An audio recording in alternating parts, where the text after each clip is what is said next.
Fabrice, bonsoir. Alors, on va parler de ton dernier bouquin, La science de l'endurance. Il est sorti quand déjà? Le 12 décembre. 12 décembre. Donc, vous avez vu, la Ligue Île-de-France et Actu, vraiment. Je sais qu'il y en a plein d'entre vous qui l'ont eu pour Noël en termes de cadeaux de Noël. Alors, on va pas aborder tout le bouquin. Je suis désolée et je vais peut-être vous décevoir, mais bon, l'idée c'est qu'avec Fabrice, on a choisi certaines thématiques qui sont en lien, il nous semble, avec un peu le quotidien de Monsieur et Madame Tout le Monde triathlète. Alors, la première question, et c'est ce que j'entends beaucoup, il y en a, bah, on est tous fans de triathlon, bien évidemment, mais Fabrice, j'avais envie de commencer, en tout cas le webinaire, par cette question. Comment, finalement, bah, parce que bon, on a nos vies professionnelles, il y a la vie privée, et puis derrière, il y a le programme d'entraînement. Finalement, euh, bah, c'est pas si simple de tout bien gérer, et je dis toujours de garder cette efficience et cette pertinence. Est-ce que toi, là, ce soir, voilà, tu as envie de donner déjà quelques conseils sur ces aspects-là, comment gérer, voilà, ces programmes d'entraînement, tout simplement. Alors, je suis d'accord parce que c'est vraiment important. On est tous en train de jongler entre la vie perso, la vie pro, et en plus, on a une discipline qui est exigeante parce qu'on a trois disciplines sportives à s'entraîner, Mm. donc on n'a pas choisi le plus simple pour s'organiser. Euh, mais c'est important, il ne faut pas que notre entraînement empiète sur le reste. Il faut qu'on arrive à trouver le juste équilibre pour donner suffisamment de temps à notre vie professionnelle, suffisamment de temps à notre famille, suffisamment de temps à notre entraînement, mais sans cavaler tout le temps. En fait, ce qu'il faut éviter, c'est ce que j'aime bien, c'est de dire, ce qui m'arrive de temps en temps que j'essaie d'éviter, c'est de courir pour courir, en fait.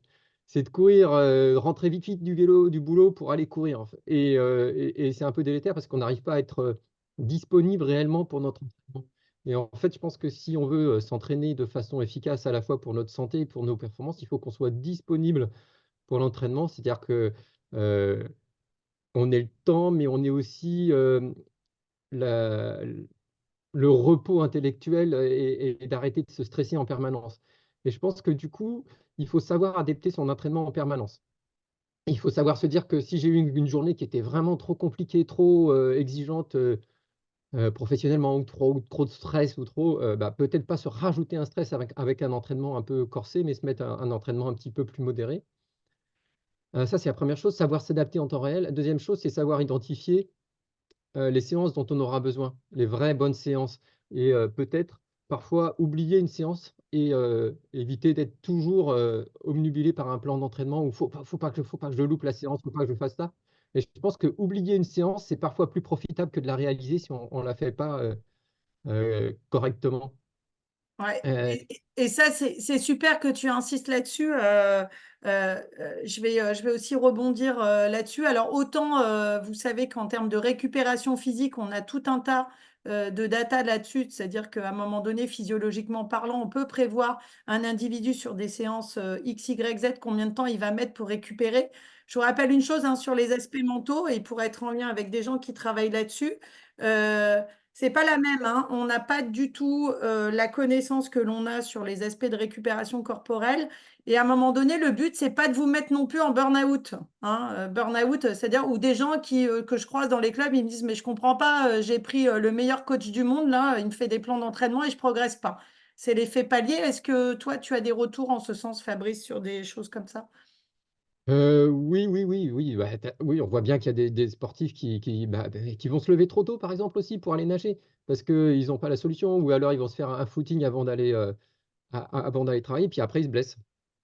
Après ils se Mm. blessent parce que finalement, ils ont, créé trop de fatigue, ils ont manqué de sommeil, ils ont pas eu la capacité de récupération, ils ont eu pas la disponibilité pour faire la séance sereinement et effectivement, on voit là pas mal de sportifs qui se blessent comme ça. Heu et par exemple, si on parle du sommeil, c'est, en fait, dormir moins de 8 heures, c'est augmenter de 40 son risque de blessure.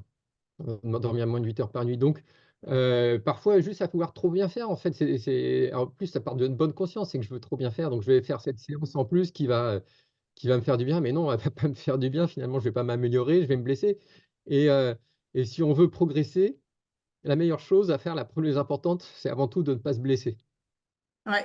Et ça, finalement, vous voyez, moi qui, hein, vous le savez, voilà, j'encadre notamment le triathlon santé de Palaiseau, où on est plus sur des publics malades ou avec des problématiques de capacité fonctionnelle, finalement, c'est les mêmes enjeux. Donc là, ce que je comprends, c'est planification, oui, pas n'importe comment, et surtout adaptation perpétuelle et quotidienne au regard aussi de nos vies. C'est ça ce que tu es en train de Ouais, me c'est dire. ça. C'est planification, mais avec de la modularité et adaptation permanente. Et puis surtout, bah, le respect du reste euh, et, euh, et s'accorder le temps nécessaire à notre organisme de digérer, de se reposer et de repartir et d'être disponible, quoi. Enfin, enfin, je trouve que c'est important, c'est d'être disponible réellement, mais disponible physiquement et intellectuellement.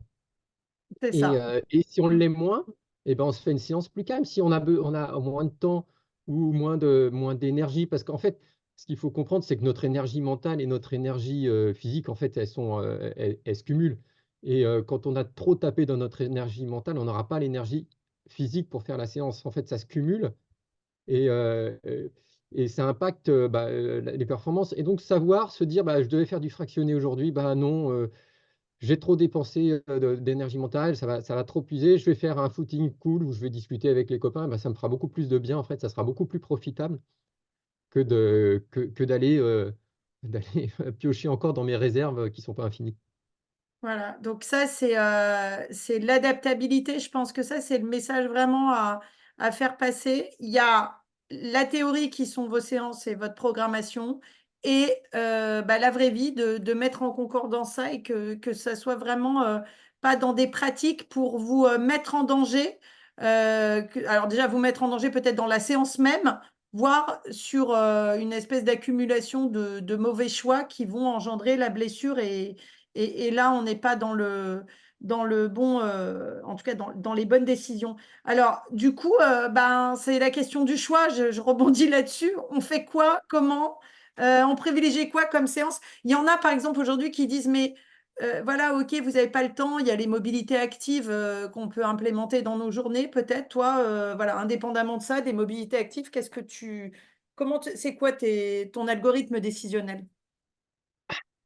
Alors, qu'est-ce que tu peux faire? Alors, moi, j'ai mes séances d'entraînement tous les jours. Enfin, pas tous les, presque tous les jours. Mais dès que je peux, j'essaye de bouger, en fait.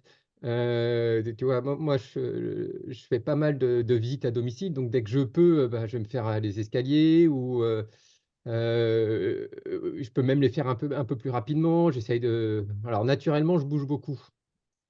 Euh, et puis, l'avantage que j'ai aussi, parce que ça permet de lutter contre la sédentarité, mais l'avantage, c'est qu'en fait, quand tu es médecin, tu vas au bureau, tu te lèves, tu vas examiner ton patient, tu retournes à ton bureau, tu te relèves, tu vas examiner un patient, tu te retournes à ton bureau. Et en fait, finalement, tu es toujours en train de bouger.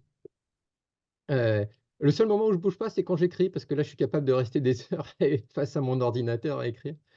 Mais j'encourage les gens à bouger. Par contre, euh, il ne faut pas que ça se limite à ça. C'est-à-dire que je vois trop, faites une station de métro de plus ou faites une station de bus, et ça ne suffit pas. Ça, c'est pas une activité physique suffisante. C'est bien pour éviter la sédentarité, mais c'est pas bien pour progresser et c'est pas bien pour notre santé. Enfin, c'est pas bien. C'est bien, mais c'est pas suffisant. En fait, on a besoin de sortir de notre zone de confort de temps en temps, pas à chaque séance, pas à chaque jour, mais chaque semaine, chaque 10 jours ou une ou deux fois par semaine. On a besoin de sortir de la zone de confort parce que notre organisme, il s'adapte à ça. Et quand il s'adapte, il progresse. Et quand il progresse, notre santé progresse aussi. En fait, notre santé et nos performances progressent de la même façon, c'est qu'il leur faut un stress suffisant pour qu'ils soient obligés de s'adapter et qu'ils soient confrontés à un petit peu de difficulté pour qu'ils soient obligés de devenir meilleurs en se disant, je ne veux plus être confronté à ce stress, donc il va falloir que je me reconstruise plus fort, plus rapide, plus endurant, plus résistant. Et donc, il faut que occasionnellement, on mette notre organisme sous un stress qui nous permet de progresser. Mais par contre, il ne faut pas le faire systématiquement parce que là, on va outrepasser nos capacités de récupération et de se reconstruire. Euh, et donc, c'est pour ça que je suis un peu. Je dis qu'il faut bouger tout le temps, mais que de bouger tout le temps, ça ne suffit pas. Non. Et il faut aussi réussir à faire des séances qui soient intenses. Alors, intenses avec l'intensité cardio-respiratoire, intenses parfois avec de la musculation, parce que c'est important aussi. En fait, notre santé, elle a besoin des deux. En fait, on a besoin enfin des trois même. On a besoin de l'endurance, on a besoin de la vitesse, de la haute intensité cardiaque, et on a besoin de la musculation pour progresser efficacement à la fois dans nos performances et progresser dans notre santé. Parce que j'ai l'habitude de dire aussi que finalement, euh, quand tu veux faire un programme santé sportif pour la santé, c'est la même chose, en fait. Et peut-être que tu vas pas te battre contre des concurrents, peut-être que tu vas pas aller faire chercher Mm. un chrono, mais c'est un contre-la-montre contre toi-même. En fait, il faut que tu aies aussi envie de progresser, parce que si tu n'as pas envie de progresser, tu vas pas sortir de ta zone de confort et tu vas pas créer autant d'adaptations et ton organisme, il va pas devenir aussi fonctionnel et il va pas s'améliorer autant. Et donc, même un programme santé, tu dois sortir de ta zone de confort, tu dois te mettre de l'intensité et tu dois mettre un musculation et tu dois avoir envie de progresser.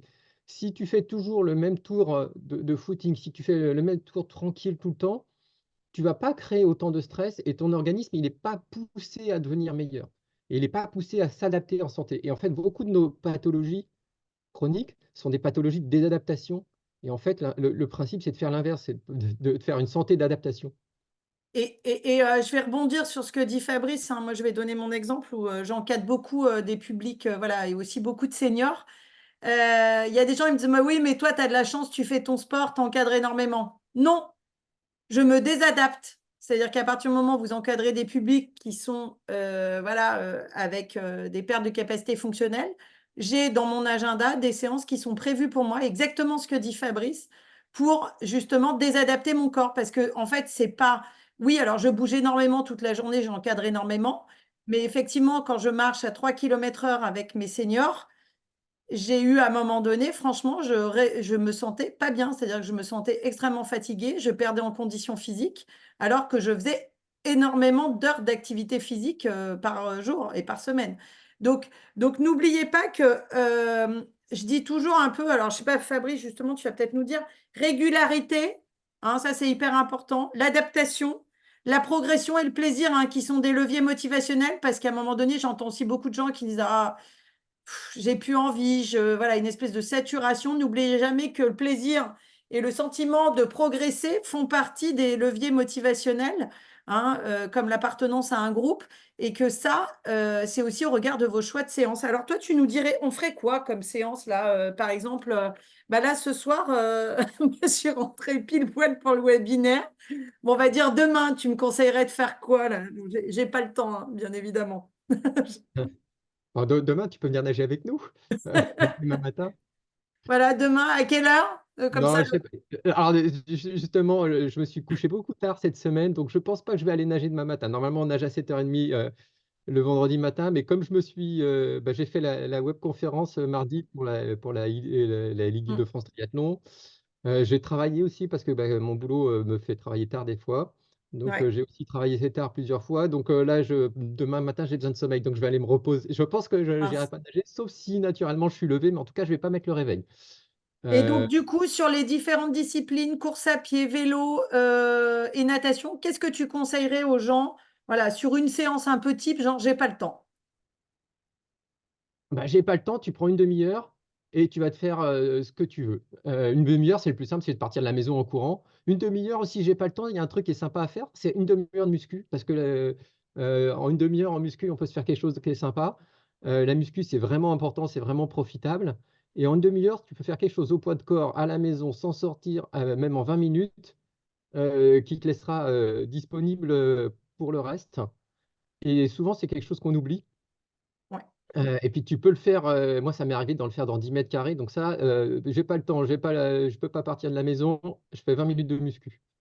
ouais. Heu, Ça peut m'arriver aussi de faire, si j'ai pas le temps, heu, parce que c'est vrai que des fois tu te dis, m'habiller pour partir, courir 20 minutes, ce qui peut m'arriver de faire, c'est 20 minutes de home trainer, une petite séance tranquille de 20 minutes de home trainer. Tu pas besoin de t'habiller pour sortir, tu es tranquille chez toi, tu rien à préparer, ça va très vite et puis en une demi heure sur le vélo, tu peux faire quelque chose qui est sympa. Soit tu te fais 20 minutes de récup, tu tournes les jambes, tu profites et puis, juste tu t'actives. Soit tu fais 20 minutes avec, une petite séance de fractionné en 20 minutes, ça Type peut quoi, par bien se exemple? retrouver. Type quoi? Parce que je sais qu'on va avoir la question. Type quoi? Qu'est-ce que tu... Alors, la dernière séance de fractionné que j'ai fait à vélo, c'était des 30-15. Tu vois? Au lieu de faire des 30-30, tu fais des 30-15. Tu en fais, la séance, elle est un peu plus longue que 20 minutes parce que c'est 3 fois 13. Heu, D'accord. mais si tu en fais 13 déjà, tu te fais une série de 13-30-15, tu as déjà ça fait 10 minutes à peu près. Tu as 10 minutes d'échauffement, 10 minutes de 30-15 et là, en 20 minutes, tu as fait une séance qui commence à être sympa. Voilà. Et une séance, alors vous voyez, il y a aussi, parce que n'oubliez pas, hein, vous êtes beaucoup à faire des bornes à vélo, de la nage et notamment courir. Je reprends par exemple sur la natation, je suis désolée pour traîner au bord des bassins, s'il vous plaît, travaillez vos mobilités d'épaule. Hein, je pense que c'est aussi tout aussi profitable que d'aller faire des séances où vous avez une mobilité d'épaule qui est pas top et où vous tirez, ou comme je vois des fois des gens qui ont des espèces de plaquettes, on dirait des planches à pizza. Voilà, je veux dire, revenez à des choses, voyez, comme vous a dit Fabrice, des choses qui vont permettre de vous, même si vous n'avez pas le temps, de au moins maintenir la condition physique, voire de désadapter quand même, et de rester toujours dans des choses qui soient, voilà, sécures, entre guillemets. Hein, voilà. Sur la natation, par exemple, petite séance de désadaptation. Alors, sur la natation, l'avantage que je fais, c'est que comme je nage en club, je m'en occupe pas. Parce que aussi, tu vois, ça fait du bien des fois de laisser les autres s'occuper de soi. Ah oui, je suis d'accord. De tout. Ah, et donc je suis très content d'aller nager avec les copains du club, de discuter, de papoter et de laisser le coach faire la séance. Comme ça, pour une fois, c'est pas moi qui construis la séance et ça me fait du bien.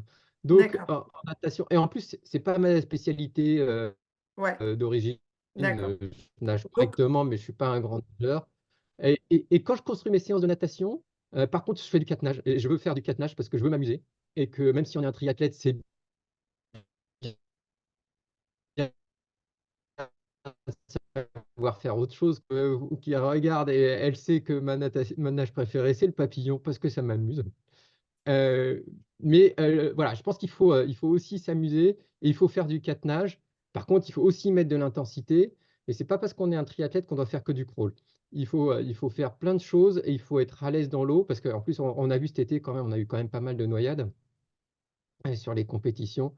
ouais. Donc sans rigoler, il faut être à l'aise dans l'eau, il faut apprendre à nager dans toutes les conditions et heu et voilà et pareil que dans les autres sports, il faut aussi savoir sortir de sa zone de confort, faire des séances avec de l'intensité.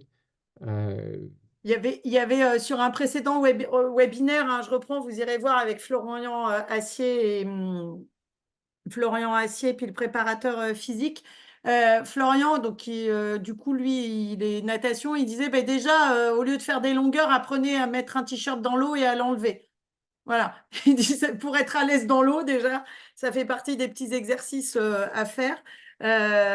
Donc voilà. Est-ce que vous avez des questions? Pas de questions? Vous dormez ou vous mangez? Ou vous faites les deux?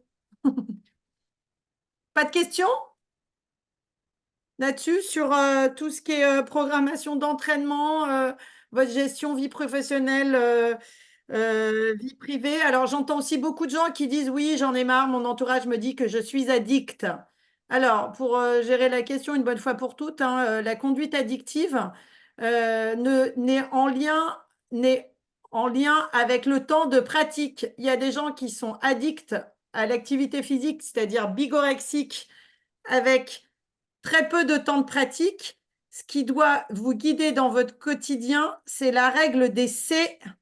Alors, les C qui sont quoi? C'est-à-dire qu'il y a, on va dire, un peu franchissement de la ligne rouge et une conduite addictive quand, bien évidemment, c'est un phénomène, je ne peux pas résister, il faut que j'y aille. C'est continu, c'est-à-dire que je vais complètement, voilà, même si je suis blessée, j'y vais, quoi, voilà, j'ai une entorse à la cheville, j'y vais, je m'en fous, il faut que j'y aille.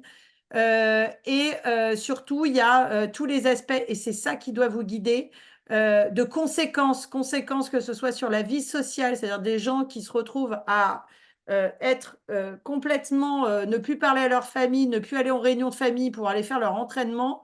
Il y en a même qui ratent leur boulot. Hein. J'ai connu un collègue qui faisait ça. On ne le voyait plus, bah, il allait s'entraîner. Voilà. Donc, vous voyez que je vous rassure tout de suite, hein, la bigorexie, c'est une vraie maladie et ça touche quand même, voilà, en termes de pourcentage. Je pense que le ministère de la Santé serait ravi que l'ensemble de la population soit bigorexique. C'est pas le cas aujourd'hui et on en est loin. Mais en tout cas, voilà, je voulais étayer ça parce qu'il y en a pas mal qui me disent, tu crois que je suis addict? Non, tant que voilà, vous devez avoir l'image du Seigneur des Anneaux, hein, voilà, ou le précieux. Voilà, si vous êtes dans des conduites comme ça, voilà, il faut pas hésiter aussi à consulter, mais ne pas tout mélanger et dire voilà, je peux faire 10 heures de sport sans avoir de conduite addictive. Il y a une question de Nathan. Vous avez évoqué que la progression était corrélée à l'amélioration de la santé. Y a-t-il une limite à cette corrélation? Est-ce que les sportifs élites qui progressent continuent à améliorer leur santé? Alors, moi, j'ai une réponse, mais bon. Et si la réponse est non, cela peut-il concerner des amateurs de très bon niveau? Alors, ce qu'on sait sur les études, c'est que plus on s'entraîne, plus on fait d'activité physique, euh, plus la mortalité, toute cause confondue, diminue, avec quelques nuances. Alors là, ce qu'on a, c'est jusqu'à 15 heures d'entraînement. C'est vrai que sur des triathlètes de 30 heures d'entraînement, on n'a pas de retour au niveau mortalité à long terme. Par contre, sur des sportifs qui vont jusqu'à 15 heures, on a une amélioration de la santé, enfin de la diminution de la mortalité, toutes causes confondues. On améliore la mortalité par cancer tout le temps. Par contre, la mortalité de cause cardiaque ne s'améliore que jusqu'à, il me semble, c'est une dizaine d'heures d'entraînement par semaine. Ouais. Au-delà, on plafonne et ça remonte un petit peu. Mais quoi qu'il en soit, la mortalité toute cause confondue sera encore plus basse à 15 heures qu'à 5 heures d'entraînement. Donc finalement, pour l'instant, on n'a pas de limite dans le raisonnable. Après, sur le très haut niveau, là, on va pousser notre organisme sur des choses un petit peu extrêmes. Après, l'autre avantage que nous, triathlètes, avons, c'est comme on mélange trois disciplines, on va modifier, enfin, on va pas toujours exercer les mêmes contraintes. Mais c'est aussi important de bien choisir la répartition des intensités d'effort. Et c'est là qu'il va falloir faire sortir de sa zone de confort occasionnellement, mais pas à chaque séance. Et c'est là qu'il faut s'accorder des séances qui sont tranquilles, aller courir à une petite vitesse qui, même si ça vous paraît lent, c'est profitable quand même. Euh, donc, il faut aussi savoir respecter ça. C'est ça, Par contre, sur la répartition les on va dire, intensités d'effort, ouais.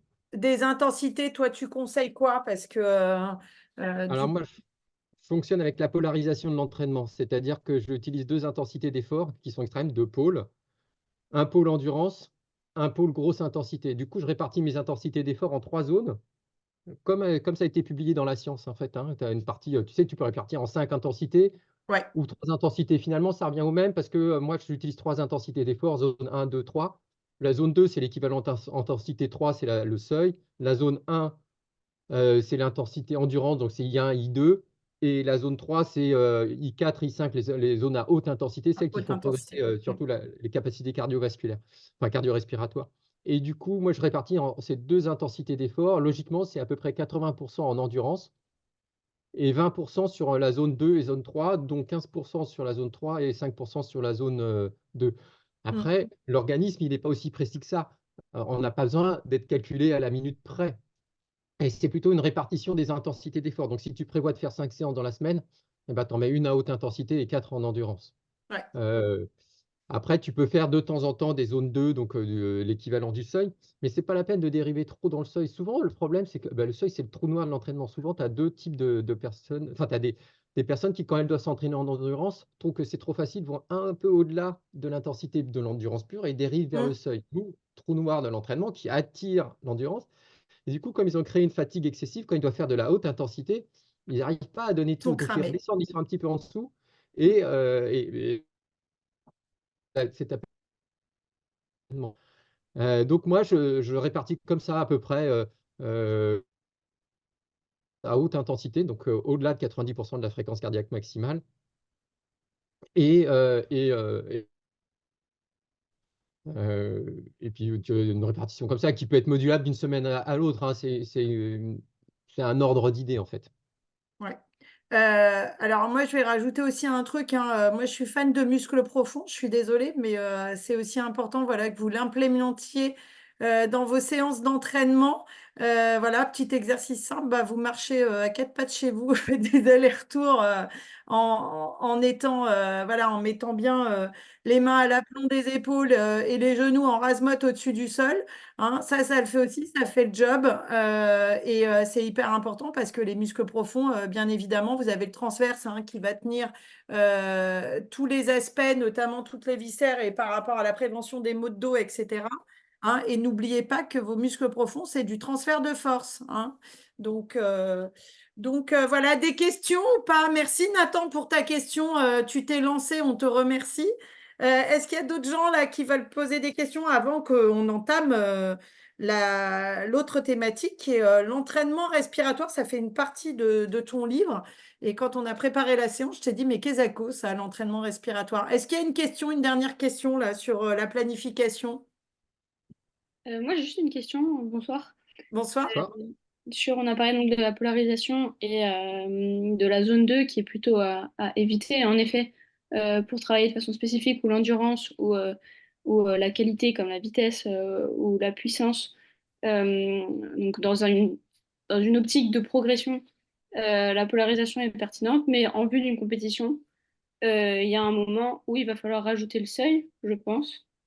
Euh, et à ce moment-là, enfin, si c'est correct, à ce moment-là, c'est à partir de quand ou en quelle proportion on va rajouter le seuil bah, pour s'entraîner pour la compétition de façon spécifique, sans aller trop puiser dans nos énergies, dans nos réserves. Alors effectivement, plus on approche de la compétition, plus il va falloir être spécifique et plus on va parfois être obligé d'aller taper dans le seuil en fonction du type de compétition. Euh, Bah, il faut le faire suffisamment à l'avance. Il faut peut-être le faire 8 semaines ou quelque chose comme ça avant qu'on puisse avoir le temps de travailler ça. Mais en même temps, c'est pas quelque chose qu'on doit délaisser totalement. On peut aussi le faire en amont. Je dis que c'était 5%. Simplement, il ne faut pas se focaliser dessus. Je trouve que ce qui est surtout important, c'est de se dire que quand je m'entraîne dans une intensité donnée, je m'entraîne vraiment dans cette intensité donnée sans dériver vers les autres intensités. Mais oui, plus on approche des compétitions, plus on doit être spécifique et cette zone 2 n'est pas à exclure, elle est simplement à limiter le reste du temps et à s'approcher de ça au moment de la compétition ou quelques semaines avant pour avoir intégré notamment l'économie de course à cette allure-là. Ok. D'accord, merci. D'autres questions? Non? Merci Marie. Allez, on va passer bah, à la question d'après. Alors, quand on a préparé ce webinaire, voilà, pour avoir étudié les différents chapitres, je me disais, tiens, entraînement respiratoire. Alors, étant une fan des aspects respiratoires, d'ailleurs, vous pouvez aller regarder, hein, il y a le webinaire dessus. Allez sur la chaîne YouTube, diffusez hein, à vos copains, copines de triathlon. Et puis surtout, j'espère que vous diffuserez ce webinaire qui est on le mettra en replay très rapidement hein, avec je remercie la Ligue Île-de-France aussi de nous faire confiance sur ces aspects-là. Faites vos retours à la Ligue en disant c'est super ou on veut encore d'autres thématiques, peut-être encore animées par Fabrice, hein, qui sait. Mais voilà, tu nous parles dans ton bouquin d'entraînement respiratoire. Alors quand j'ai vu ce titre-là, je t'ai dit mais c'est quoi Kesako? Est-ce que tu peux nous en dire plus? Alors oui, c'est vrai que souvent on va s'entraîner, on va dire je vais faire du fractionné, je vais faire des choses comme ça. En fait, nos muscles respiratoires, ils sont super importants parce que bon, on a plusieurs muscles respiratoires. On a le principal, c'est le diaphragme. Après, on a d'autres muscles respiratoires qui sont bien utiles aussi, mais le principal, c'est le diaphragme. Et quand tu es au repos, ta respiration, c'est 6 litres d'oxygène, 6 litres d'air par minute. Quand tu es en plein effort, ta respiration, c'est 150 litres par minute. Donc, tu as une énorme évolution et en fait, tu augmentes plus ton volume respiratoire que ton débit sanguin. Mm. Donc, c'est quelque chose qui est vraiment important. Autre chose, c'est quand tu es au repos, ton diaphragme, il consomme 2% d'énergie, enfin, ton débit sanguin, ta consommation d'oxygène. À l'effort, c'est 11%.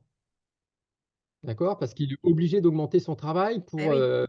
pour apporter tout cet oxygène dont tu as besoin. Le problème, c'est que comme il augmente son travail, il augmente aussi sa dépense. C'est un peu un cercle vicieux. Et c'est important d'améliorer ça parce que bah, plus tu vas vite, plus tu consommes d'oxygène, plus tu dépenses d'oxygène pour respirer, juste pour respirer.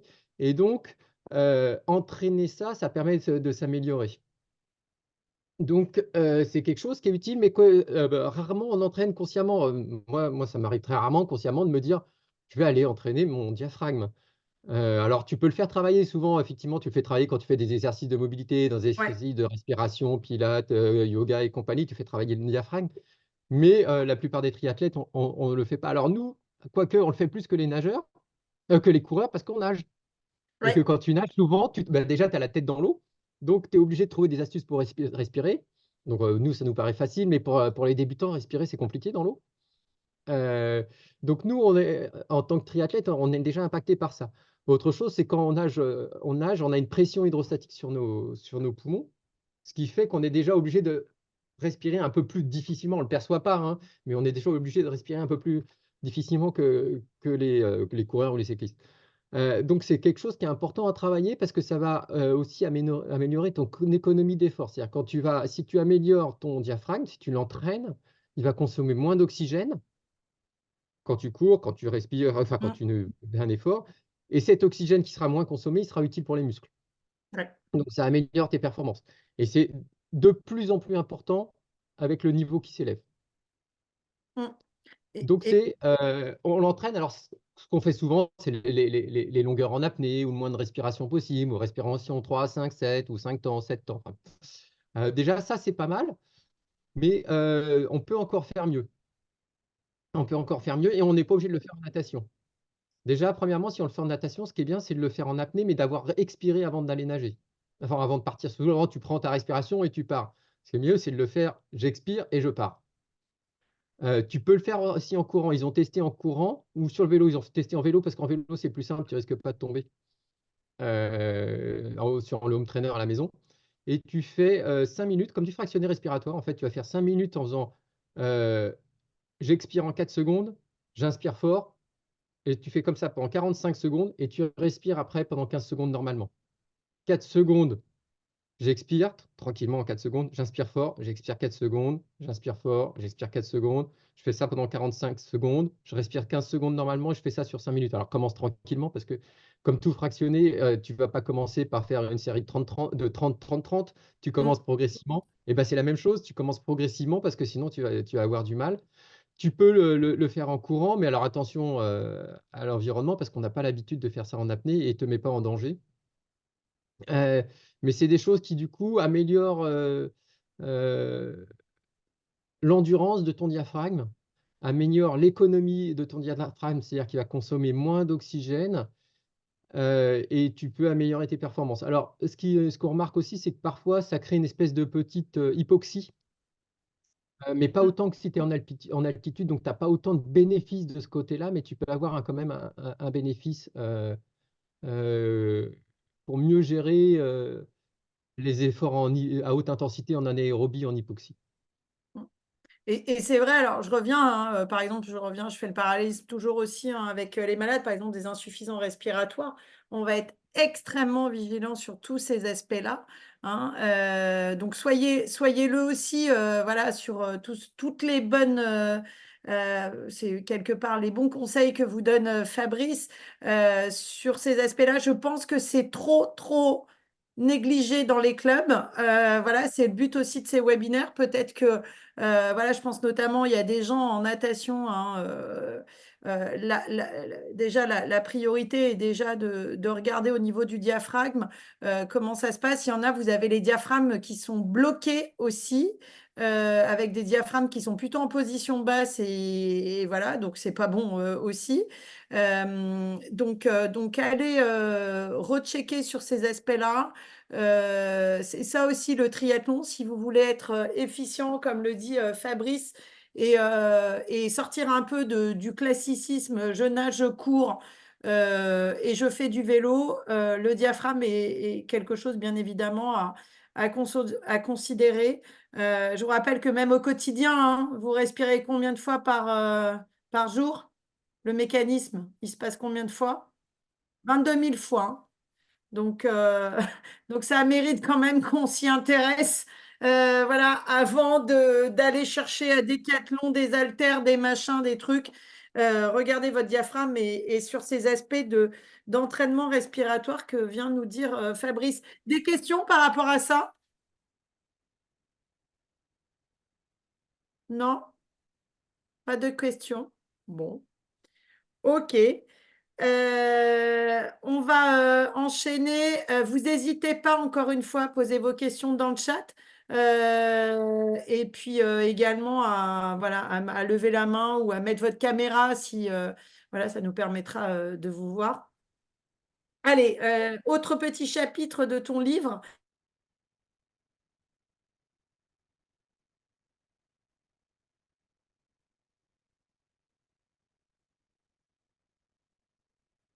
Tu as un chapitre qui est dédié donc à la musique et à la performance. Alors, qu'est-ce que tu nous racontes là-dedans?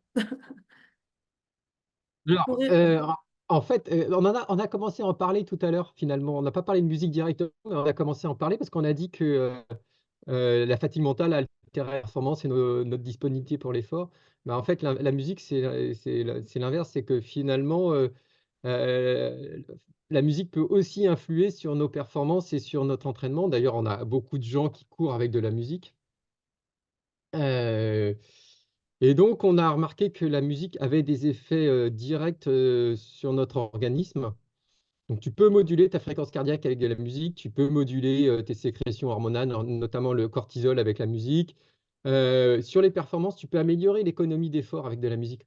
En fait, j'ai lu une étude où Ghebreselassie, il avait couru, je crois que ça devait être un 10 km sur piste. Et en fait, il avait fait une belle perf et il s'était calé sur la musique qui passait pendant la compétition. Et on a tous les moyens de faire ça. Et en fait, tu peux l'utiliser même de deux façons. Tu peux avoir les effets stimulants de la musique. Donc, si tu te cales, tu peux travailler en intensité. Par contre, si tu mets une musique plus douce, tu peux avoir facilité ta récupération. Euh, et donc, c'est intéressant de jouer avec ça. Alors après, ça agit sur les paramètres physiques, mais ça agit aussi sur la pénibilité de l'effort. En fait, on sait que la pénibilité de l'effort, c'est quelque chose qui nous fait nous désengager d'effort. En fait, plus ton effort est pénible, donc par exemple avec les douleurs, avec la chaleur, avec les douleurs en fin d'épreuve, c'est ce qui te fait te désengager et ralentir. C'est parce que finalement, la pénibilité de ton effort, elle est supérieure à ce que tu attends derrière à ta récompense. Et le fait de rajouter de la musique que tu aimes, par contre, il faut choisir de la musique que toi tu aimes, la musique c'est un choix personnel, peut améliorer tes performances parce que ça diminue ta perception de l'effort, ça diminue ta pénibilité de l'effort. Et puis on a tous aussi nos musiques qui sont associées à quelque chose. Par exemple, pour ceux qui suivent un peu le trail, quand tu mets Vangelis, bah, c'est associé à l'UTMB. Quand tu mets Ameno, c'est associé aux Templiers. Enfin, tu as, plein de musiques comme ça qui sont. Bah, tu as ACDC avec le Marathon des Sables. En fait, tu as plein de musiques qui finalement représentent quelque chose. Et puis, quand tu réfléchis, toute l'histoire humaine, elle est bercée par la musique. En fait, on a toujours accompagné nos activités physiques, qu'elles soient de guerre ou autres, mais de musique, en fait. Et toutes nos activités ont toujours été accompagnées de musique. Et en fait, ce qui fait que notre cerveau, il sait fonctionner avec ça et ça impacte notre façon de travailler. Donc, alors, c'est intéressant, mais faire attention, on ne l'utilise pas en compétition et surtout, on ne se met pas en danger. Moi, je n'écoute jamais de musique à vélo. À vélo, je veux savoir ce qui se passe autour de moi, je ne veux pas me mettre en danger. Déjà, je n'écoute pas de musique à pied, moi, parce que je préfère être connecté à ce que je fais. Mais c'est intéressant de le faire de temps en temps. C'est intéressant pour certains de le faire. Euh, mais donc, la musique a un pouvoir. Et Ouais. donc, pourquoi pas l'utiliser de temps en temps? Ouais, la musique a un pouvoir. Il est vrai aussi dans ma vie d'avant, pour avoir voilà, travaillé avec des musicothérapeutes, hein, ça a des fins même thérapeutiques dans certains aspects. Ça peut voilà, se mettre je dirais pas à la place de médicaments, mais pratiquement dans certains aspects thérapeutiques. Voilà, et donc, je te rejoins complètement. Et après, c'est le bon usage. C'est toujours ce que tu dis. Là, je vois aussi trop de gens rouler à vélo avec leurs AirPods. Faites attention, s'il vous plaît. Voilà. C'est vrai que voilà, je sais que maintenant les technologies se sont adaptées à tout ça, où on entend les bruits quand même, mais faites attention. Lilian a une question. Lilian, c'est à toi. Ouais, bonsoir à tous. Bonsoir. Donc, j'étais surpris, Fabrice, en lisant le livre, et donc je le suis là encore ce soir quand vous répétez tous les effets bénéfiques, parce que moi, j'ai du mal à courir, donc je suis un coureur, hein, je suis pas du tout un triathlète, et d'ailleurs, merci d'accueillir tout le monde. Ah bah oui, Et donc, on est une grande famille, hein. ouais, faudrait peut-être que je m'y mette un jour. Ah, Et donc, ouais, j'ai vraiment du mal à courir avec de la musique. Donc, je voulais savoir si vous voulez vous lister quand même certains effets négatifs à courir avec de la musique. Bah, le premier effet négatif, c'est de se mettre en danger si tu n'entends pas ce qui se passe autour de toi. Euh, non, il y a pas d'autre effet négatif, à part si tu peux baisser tes performances si tu prends de la musique que tu aimes pas toi. Mais après, c'est un choix personnel. Moi je te raconte ce que dit la science. Ça m'est arrivé de courir avec de la musique, mais je cours la plupart du temps sans musique parce que je préfère me connecter à ce que je fais. Mais c'est aussi ce qu'on disait au départ, c'est aussi la disponibilité. Euh, je pense que après, peut-être que on peut l'utiliser différemment sur certaines séances. C'est-à-dire que sur une séance longue, ça peut être intéressant. Sur du fractionné, ça peut être intéressant de ne pas l'utiliser pour se caler sur ce que toi tu ressens et sur comment tu te sens. Moi, c'est comme ça que je le vois. Après, certains, ça leur donne une espèce de tempo. Je pense que c'est un choix personnel avant tout et qu'il faut faire ce que toi tu sens. et puis j'allais rebondir bon, au regard, parce que comme j'ai pas mal bossé dans le domaine des neurosciences, notre sensibilité n'est pas du tout la même, d'accord? On est tous différents par rapport à cette sensibilité-là, donc on en revient toujours à la même chose. Écoutez-vous, faites, je dis toujours, hein, le meilleur coach pour soi, c'est nous-mêmes, hein. À partir du moment où on est dans l'écoute de soi, et Fabrice l'a dit. Je pense qu'à un moment donné aussi, être omnibulé par ces trucs-là, bon, ça va. Voilà, je pense qu'il faut aussi. D'ailleurs, Fabrice, je vais te poser la question. La connexion, voilà, quand on voit tous les départs de course où en fait les gens sont omnibulés par leur montre, le déclenchement de la montre. Euh, voilà, je pense qu'à un moment donné, la déconnexion, elle est nécessaire. Parce que plus vous êtes connecté, moins vous êtes connecté à vous-même. D'accord? Donc il y a un effet aussi des adaptations. Et par rapport à la musique, on est tous différents. Il y en a voilà, qui ont une appétence voilà, extrêmement importante sur la musique. Il y en a, ils le découvrent tardivement. Il y en a, voilà. Mais en tout cas, ce qui est important, écoutez-vous vraiment par rapport à. Je dis toujours, hein, il y a des fois pendant le confinement, on m'a appelé, il y a des gens qui me disaient, tu vas être contente, je cours. Je dis, ah bon, pourquoi je devrais être contente? Tu aimes ça? Non. Bah, je me dis, c'est dommage en fait. D'accord? Donc à un moment donné, voilà, revenez sur des choses essentielles aussi qui sont en lien avec des leviers motivationnels. Fabrice, les montres, l'ultra-connexion, là, tous ces trucs, bientôt les gens, ils vont se balader avec des électrodes. Alors moi, je trouve que c'est bien aussi parce que tu vois, sur la polarisation de l'entraînement, ça te permet de surveiller ce que tu fais.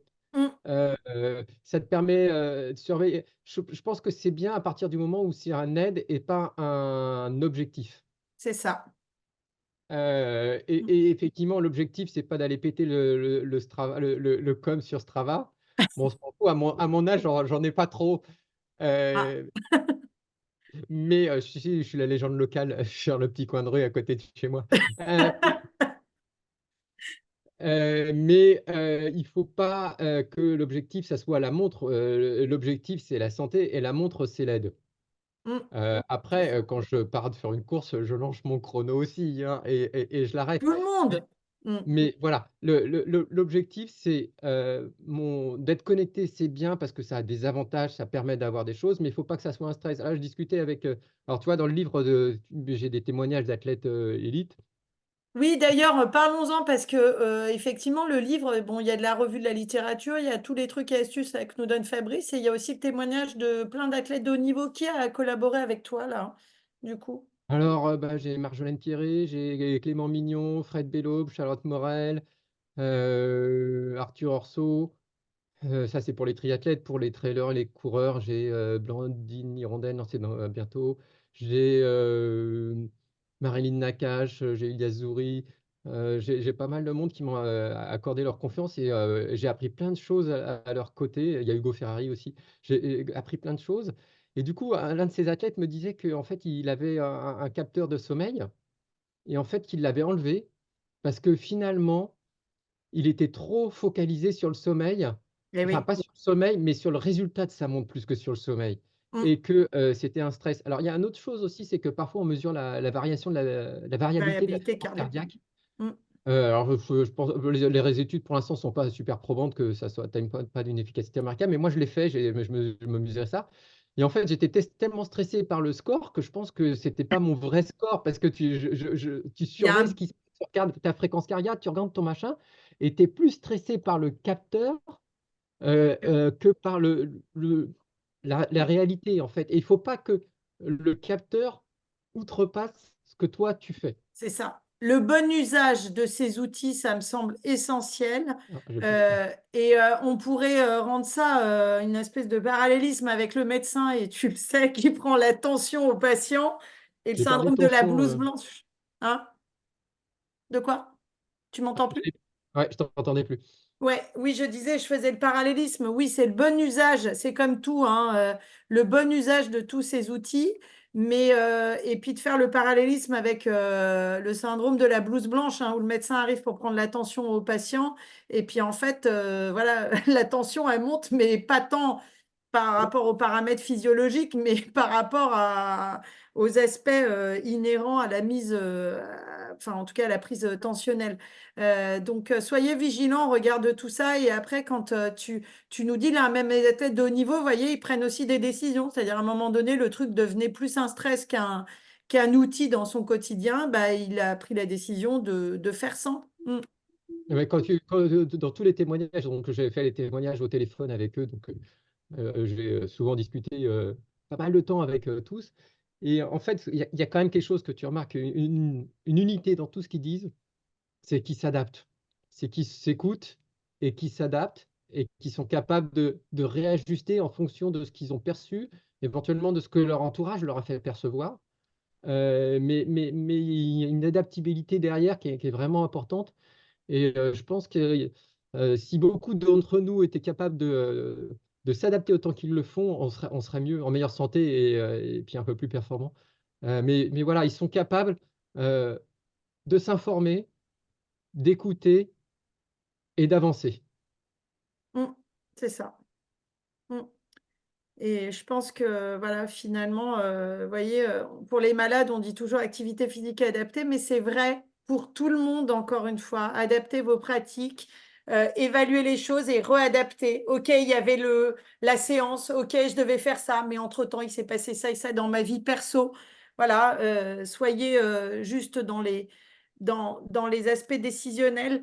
Ne vous faites pas embarquer par rapport à un programme d'entraînement X, Y, Z parce qu'on vous a dit qu'il fallait faire ça.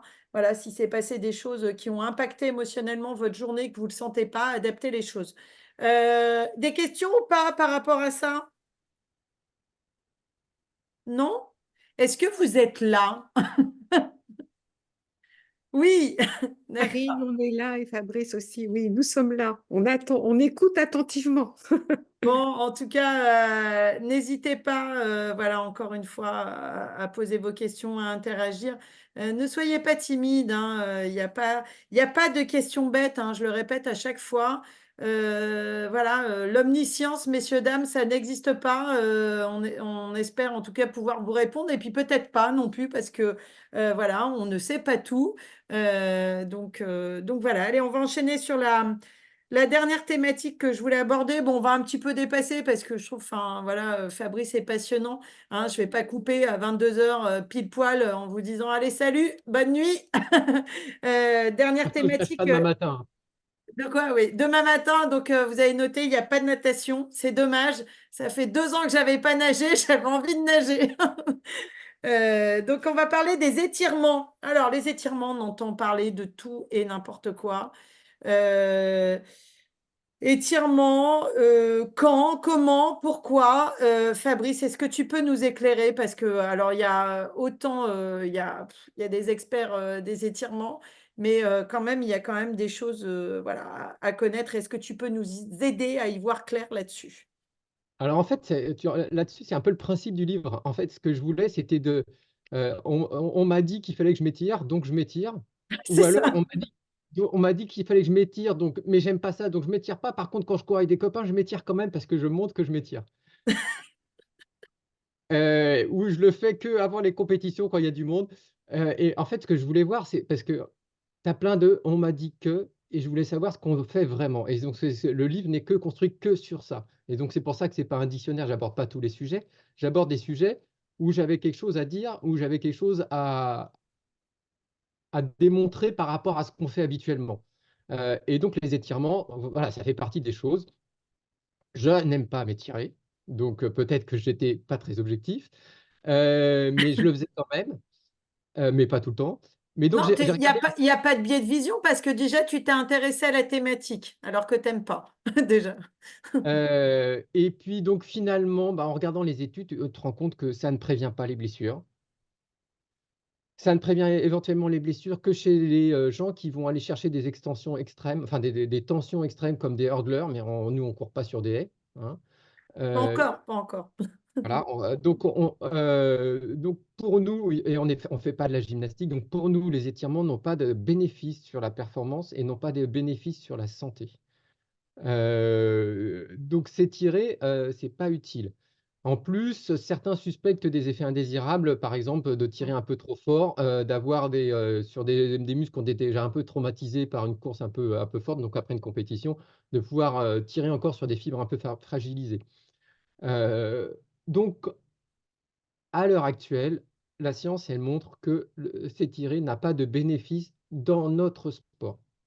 D'accord? Parce qu'il y a d'autres sports où ça peut être utile. Moi, je parle dans nos sports d'endurance, la course à pied, le vélo, la natation, le triathlon. S'étirer n'a pas d'intérêt. Par contre, ça ne veut pas dire qu'il ne faut pas avoir de la mobilité. Ouais, D'accord? Mais la mobilité et les étirements, ce n'est pas la même chose. La non. mobilité, c'est l'articulation, l'étirement, c'est le muscle. Et s'étirer de façon excessive n'est pas bon et s'étirer de façon excessive pourra être néfaste. S'étirer n'a pas d'intérêt. Alors après, on pourrait même avoir, si on est trop souple, avoir un plus grand risque d'entorse, parce qu'on va avoir, une moins bonne, fixation, l'articulation. Heu, après, ça ne veut pas dire qu'il ne faut pas le faire. Ce qu'il ne faut pas éviter, c'est peut-être juste après l'effort, parce que ça n'aide pas la récupération non plus, hein. Souvent on dit: «Oui, oui, ça permet d'améliorer la récupération, ça permet de faciliter la circulation». Ça, c'est pas vrai, ça permet d'éliminer les déchets. Je ne sais pas ce que sont les déchets. Les lactates, par exemple, ne sont pas un déchet, donc on n'a pas besoin d'éliminer la lactate, voilà, hem, donc ça n'a pas d'intérêt de faire ça. Par contre, le faire à distance, si vous, vous sentez que ça vous fait du bien, pourquoi pas, sans être excessif. Mm. Mais voilà, s'étirer à tout prix face, à côté des copains parce qu'ils le font, ça n'a pas d'intérêt.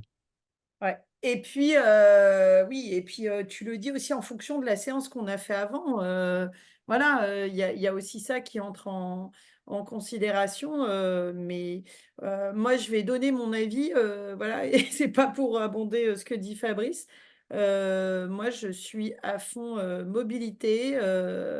Voilà, mobilité articulaire, voilà, mais la vraie mobilité, hein, pas je tourne les épaules comme ça, hein. C'est pas ça que j'appelle la mobilité.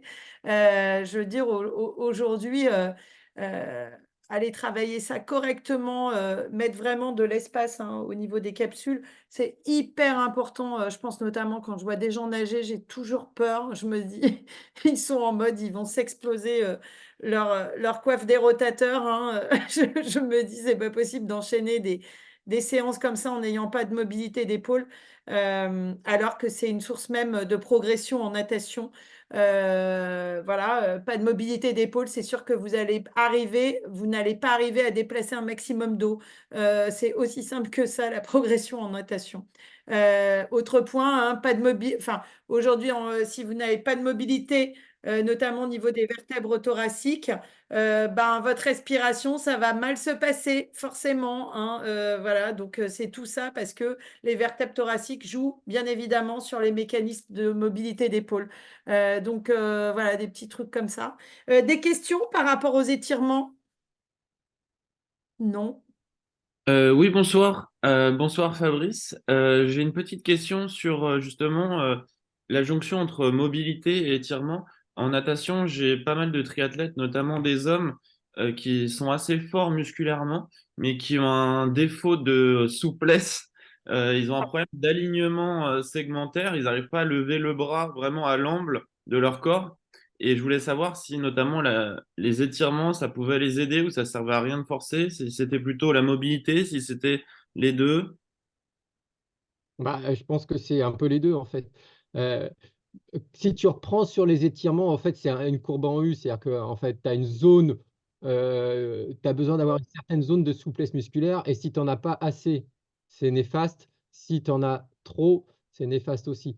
Après, la mobilité euh, euh, te permet de mieux mobiliser ton articulation, et donc tu as une efficience. Ah, je pense que c'est aussi individualisable, ça dépend de l'athlète que tu as en face de toi, ça dépend, ça dépend de plusieurs paramètres. Il faut réussir à faire les deux. Mais je pense que parfois, tu es obligé de travailler un petit peu sur les deux si tu as quelqu'un qui est particulièrement raide.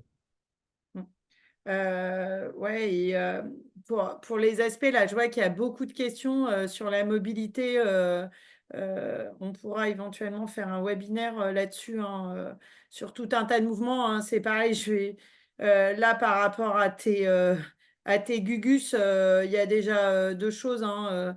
C'est un peu de regarder le grand dorsal, euh, comment ça se passe en général. Ça contribue aussi à engendrer tout un tas de manque de mobilité d'épaule. Et il y a tout un tas d'exercices. Moi, je fais beaucoup du skin stretch. Voilà, vous pouvez regarder sur Internet. C'est des choses qui permettent d'implémenter et de travailler les mobilités sur différentes articulations. Et notamment, je le dis, hein, il y a beaucoup de gens, vous partez faire du vélo, ou même quand vous faites du home trainer chez vous, ça vous prend une petite minute, hein, de faire de la mobilité par rapport aux rotations internes et rotations externes au niveau de vos jambes. Voilà, je vois, il y a des gens du Trisantais qui sont connectés, ils en bouffent avec la tire en ce moment. Donc voilà, travailler tout ça et même y compris alors sur effectivement la typologie d'individus que tu es en train de dire, Jérémy, oui, il faut faire de la mobilité à fond, à fond. Et en plus, c'est souvent des gars qui viennent souvent de milieux de muscles, etc. Non? Donc, j'imagine. Donc voilà. On a des questions. Quid de la cryothérapie sur les jambes après une longue course? C'est bien ou c'est pas bien, Fabrice? Alors, ça soulage les douleurs, mais c'est pas aussi formidable que les vendeurs ne veulent bien nous le dire. Mince, on nous aurait menti, hein. Mais c'est vrai qu'il y a un effet. Alors, mais souvent, on te dit ça change les lactates, machin. Alors, les lactates, on s'en fout, c'est pas un déchet. Donc, déjà, les études qui parlent sur les lactates de la cryothérapie, on s'en intéresse pas. Et c'est surtout un bénéfice au niveau des douleurs musculaires que ça peut apporter. Mm. Mais sur les bénéfices, sur les courses le lendemain, sur la récupération plus rapide, c'est pas phénoménal. Après, on a aussi toute la vague des enfin, bains de froid avec Wim Hof et compagnie. Ah oui. Mm. Mais eux, ils n'utilisent pas que le froid, en fait. Ils utilisent Non, beaucoup d'autres techniques. Ils utilisent de la méditation, de la respiration. respiration, du Mm. froid. Et c'est quelque chose qui est un petit peu global. Euh, donc, le froid peut faire un peu de bien, mais pas plus que ça. D'ailleurs, c'est de moins en moins utilisé, même après les entorses, en fait, parce que le froid est trop anti-inflammatoire. Or, l'inflammation, c'est ce qui aide à la guérison. C'est Et, ça. euh, et bloquer trop d'inflammation, ça diminue la Le pouvoir progression cicatrice. aussi. Euh, donc, faut s'en méfier. parce que on a besoin de cette inflammation pour progresser. Donc faire de la cryothérapie systématiquement, c'est pas une bonne idée. Ouais, Le faire occasionnellement, après une compétition, pourquoi pas, mais systématiquement non, parce qu'on pourrait bloquer la progression. On enlève l'inflammation qui est bénéfique tant qu'elle n'est pas excessive. c'est ça. Ouais. N'oubliez pas aussi que trop de froid, bah, ça fige et donc ça va aussi, au lieu de c'est notamment par rapport au processus de cicatrisation derrière, voilà, ça peut vraiment, allonger les délais. Électrosimulation complexe, qu'en pensez-vous, monsieur docteur Kuhn?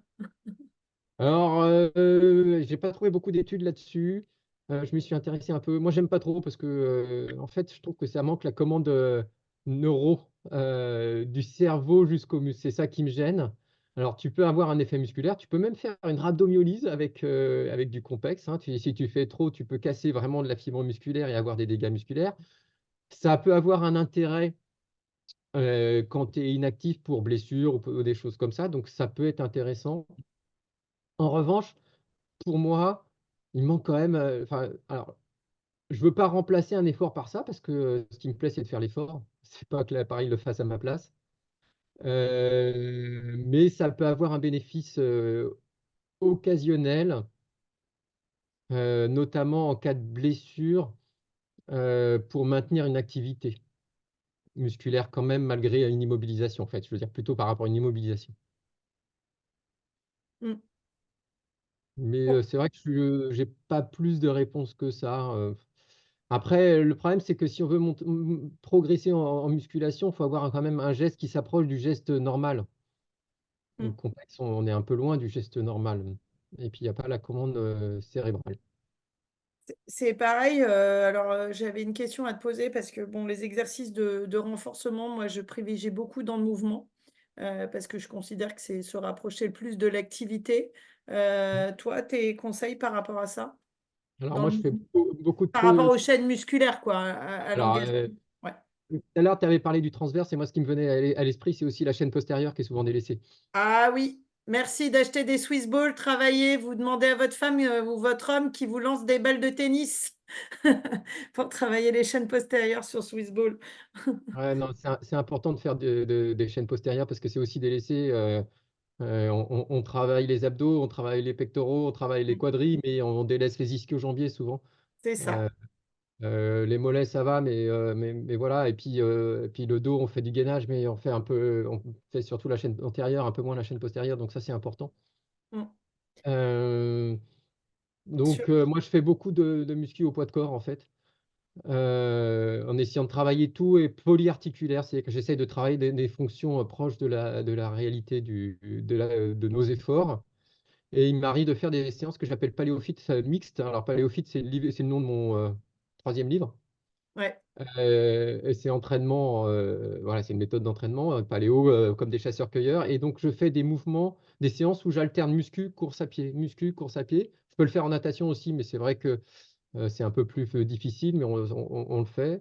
Mais je fais pas mal de séances comme ça où je fais un bloc de 3, 4, 5 minutes de muscu et je cours 5 minutes derrière en endurance pour euh, retranscrire immédiatement ce que j'ai fait en muscu dans le geste réel. Mais donc, voilà, je pense qu'il faut être spécifique, enfin, d'abord se construire un athlète, donc avoir une musculation globale, et ensuite être de plus en plus spécifique de ce qu'on va faire euh, comme discipline sportive. Donc, bah voilà, en vélo, on a besoin d'avoir les quadris et les mollets, et voilà. En course à pied, on a besoin d'avoir un peu de pliométrie, des sauts. ouais. Donc, la C'est musculation, ça fait. pareil sur les séances de pliométrie, je me permets, allez, alors, parce qu'il y en a des fois, ils découvrent, ah, la pliométrie, ça marche super. Et après, ils font de la pliométrie tous les jours. C'est pas, Ah non, d'accord? C'est attention et aussi sur la progression, c'est toujours pareil, hein. Vous commencez, voilà, petit pour y aller progressivement parlant et bien évidemment, on mixte tout ça. Tiens, j'ai une question. En cyclisme, on fait des séances muscles, vélocité, 120, 132 RPM. Donc oui, on fait des séances muscu de vélocité, ouais, d'accord. c'est intéressant. C'est Mm. intéressant, mais pas autant que la vraie muscu. Les études, elles montrent qu'on n'est pas aussi efficace. Certes, on est beaucoup plus spécifique, on est beaucoup plus dans le même geste, la même amplitude, mais on n'arrive pas à avoir autant de recrutement musculaire et de tension musculaire qu'on l'aurait en faisant de la musculation. Donc, les deux sont bien à faire. Les deux, en fait, il faudrait faire les deux. D'accord. Toi, on a répondu à votre question? Oui, d'accord. Tu parlais, je me permets aussi en parler de blessures, hein, moi, voilà, pour être en lien avec, et Fabrice pareil, hein, avec tout un tas de personnes dans le milieu médical, hein, qui suivent les courses d'ultra, que ça soit ultra trail, ultra cyclisme ou je ne sais quoi, ou ultra, ou les triathlons, voilà, longue distance. Attention sur l'automédication, s'il vous plaît. C'est un chapitre qu'on n'a pas abordé, je ne l'avais pas mis dans l'argu, mais là, je viens d'y penser tout d'un coup, comme tu parlais de blessures. Voilà, je vais faire juste un point extrêmement rapide. À un moment donné, là, on voit sur des start lists des gens qui s'alignent bourrés d'anti-inflammatoires qui prennent aussi des médicaments pour éviter les désordres digestifs en prévention. Attention à ce que vous utilisez et voilà, à un moment donné, je suis désolée de dire ça, voilà, quand on voit des gens s'aligner, ils boitent déjà avant le départ sur des ultras, moi ça pose toujours question. Et puis l'endroit aussi où vous vous procurez que ce soit les médicaments ou les compléments alimentaires, attention, attention. Fabrice, est-ce que tu peux, toi aussi, tu as ta vision par rapport à tout ça? Ah oui, alors déjà, le médicament à éviter, c'est l'ibuprofène. Voilà, on est C'est celui d'accord. qu'on voit. C'est celui qu'on voit, tout le monde, enfin tout le monde, non, pas tout le monde, mais il y a beaucoup d'ibuprofène et d'anti-inflammatoires qui circulent. L'ibuprofène a l'avantage et l'inconvénient d'être en vente libre, donc c'est C'est celui qu'on ça. voit facilement. C'est source de beaucoup de maladies, notamment des troubles digestifs, normalement, notamment des ulcères, notamment des atteintes rénales, notamment des hyponatrémies d'effort, donc c'est Ouais. l'hyperhydratation. Euh, et puis ça cache une vraie blessure. Donc, il faut faire attention. Effectivement, il ne faut pas prendre d'anti-inflammatoires avant une compétition. Les compléments, bah, effectivement, faire attention où on les achète. Euh, les, euh, Il n'y a aucun label qui protège de quoi que ce soit un complément. Un complément n'est jamais surveillé à 100%. Donc, un complément peut toujours être frelaté malgré des appellations des sports protect ou des choses comme ça. Ça ne veut pas dire que c'est exempt de tout reproche.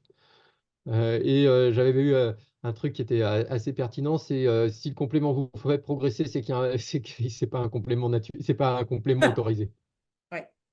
Euh, euh, et comme mon domaine de prédilection, c'est la nutrition, je rappelle qu'on doit d'abord essayer de chercher tout ce dont on a besoin dans notre alimentation. Parfois, effectivement, on n'a pas d'autre solution que d'apporter un complément, mais dans ce cas-là, il faut le faire de bonne façon. Par exemple, apporter de la vitamine D en hiver, c'est quand même un complément en vitamine D en hiver, c'est une bonne idée. Donc, ce complément est une bonne idée. Du magnésium, ça peut être une bonne idée parce qu'on en manque souvent. L'avantage des triathlètes, c'est qu'ils mangent beaucoup parce qu'ils se dépensent beaucoup. Et normalement, ils ont un peu plus de minéraux dans ce qu'ils mangent, s'ils mangent de qualité. Mais c'est l'alimentation qui prime. Et n'oubliez pas, hein, ça, c'est des éléments. Alors, ok, vous allez me dire, on le sait, le sommeil, l'alimentation, tout ce que vous a dit Fabrice ce soir, d'accord, c'est déjà hein, des choses importantes quand j'entends qu'il y en a qui me disent je progresse pas. Puis quand vous investiguez un petit peu, bah, on se dit, bah, il y a quand même des zones où, voilà, on le sait, la vie, elle n'est pas simple. Vous avez aussi vos vies professionnelles. Hein, vous mangez des sandwichs devant les écrans pour certains. Voilà. Mais essayez quand même à un moment donné que ça ne soit pas en tout cas votre quotidien parce que clairement, ça impacte directement derrière sur des aspects bien évidemment de récupération et puis derrière de performance bien évidemment. Une dernière question, puis après on va vous quitter hein, parce que personnellement vous avez peut-être mangé, mais moi j'ai pas mangé. Donc comme j'ai écouté Fabrice, il faut, voilà, faut bien manger, bien. bien, pour bien récupérer et pas se coucher trop tard, voilà. T'es épuisé à ce point-là? Hein? T'as été épuisé à ce point-là? Ouais, ouais, là j'ai fait pas mal de séances dehors, j'avoue que j'ai un peu faim. Non, mais moi c'est génétique, hein. Le sud-ouest, voilà, c'est un peu le problème. Du coup, une dernière question. Allez, qui la pose? Qui se lance? Ce serait dommage qu'on se quitte comme ça. Je vous mets la chanson, voilà, c'est fini. Allez, une dernière question, il n'y a pas? Bah écoutez, on va pas pousser, faut jamais forcer quelqu'un à faire quelque chose qu'il n'a pas envie de faire. Donc on va, on va se quitter là-dessus.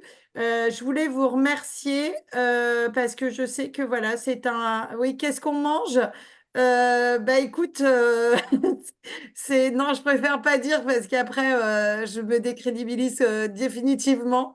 Mais en tout cas, je vous remercie. N'hésitez pas à faire vos retours au niveau de la Ligue. Ça vous a pas plu, ça vous a plu. Les thématiques que vous souhaiteriez qu'on l'on aborde, j'ai mon numéro de téléphone qui est disponible partout. N'hésitez pas. On a, je le rappelle, une vraie volonté de développer aussi des thématiques autour du triathlon. Euh, avec la Ligue Île-de-France. Je voulais terminer par le plus important, c'est-à-dire remercier Fabrice. Fabrice, merci pour tous tes bons conseils. Voilà, je dis toujours oui, il est médecin, oui, en plus, il est vraiment, c'est vraiment des choses, voilà, il implémente aussi, lui, il teste aussi, c'est ça que j'adore. Et puis toujours avec beaucoup d'humilité, vous avez vu, Fabrice, il est toujours, voilà. Ouais, Fabrice au top, hein, t'as ton fan club toujours au top. Souviens-toi, formation BF4. Voilà. En tout cas, merci beaucoup. Fabrice, tu veux peut-être dire un dernier mot? Merci pour l'invitation, merci de votre participation. C'est toujours sympa de discuter. Ouais, échanger, n'oubliez jamais, la vraie vie, c'est les relations humaines avec un grand H. Coucou Nadège, coucou Mathias, coucou tout le monde. J'espère que ça vous a plu. Il y en aura d'autres, Fabrice.